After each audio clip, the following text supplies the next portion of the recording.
What's some of the skills you can bring to the table on city council? Well, I think first and foremost, the best skill is that I am a business owner, a business that we built from scratch. So I am very well versed in budgeting and in managing money and putting it to its best use. Hey, terrific. A lot of our viewers are concerned about skyrocketing housing costs in Idaho Falls. Should the city get involved? If so, how should they get involved? No, the city should not get involved. I think government in general has done more than enough to create this problem and to create this situation. People can't afford housing because they have student loan debts. They have to both work because there's inflation. Those are the kind of problems and because taxes are so high. So if anything, the way the city should get involved is that it should pull back on all these other social services that they're providing, just handle the things that are necessary and proper for the government to handle. In fact, that's my platform, the proper role of government, and leave the rest of the money for the taxpayers to decide how they can best spend it. Speaking of taxes, how would you address property taxes in Idaho Falls, if at all? Well,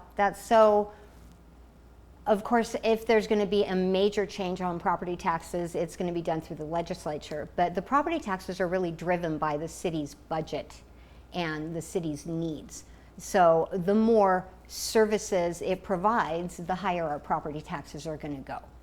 So that's why, and everybody's feeling that pinch. So I would like to be a voice on the city council to, a lot of these services are being driven by this Imagine IF plan that they've instituted based on 670 survey responses that they received. And we have, 67,000 residents? That's only 1% of the people. I want to be a voice for those 99% of the people that think that we don't need more social services and social programs in Idaho Falls. That leads me to my next question. You may have just answered it. Do you think the city needs to make spending cuts? If so, where? Yes, on things like that. And I'll give you an example. One of the survey questions was to whether you wanted to have Meals on Wheels, right? Meals on Wheels, especially for elderly people, right, that are homebound or what have you, and they'd like to stay in their home. And so we're going to be kind and we're going to deliver meals to you. Well, in order to implement that program, they have to raise property taxes to cover costs like that. And so here's an elderly person on a fixed income. They're bringing them meals to stay in their home, but then their property taxes are going to go up, and so then they're not even going to be able to stay in their home. So are they actually accomplishing what they are trying to accomplish with these services? So those are the kind of things we need to look at. You know, what services absolutely the city should be providing. Police protection, fire protection. We also have a utility, the City of Idaho Falls Power, and an airport.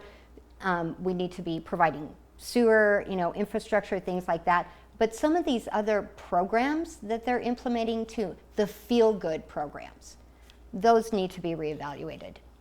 Okay. Growth in Idaho Falls. How would you manage it? We do have growth in Idaho Falls. My understanding is that a lot of the growth actually has been more so in the county than in the city itself, exactly for the reason that the property taxes in Idaho Falls are so much higher than in the county. And so people opt to purchase property in the county thinking that they will be safe. And then what happens is they get annexed. So this is an issue that I think affects everybody in the city and the county, is we need to be looking at the City of Idaho Falls and its budget, and we need to be working on trying to streamline that. And I think that the city should be working closer with the county officials and even school boards and things so that we don't have duplication of services and redundancies everywhere, so that we can work as a team to provide the best efficient services to the taxpayer.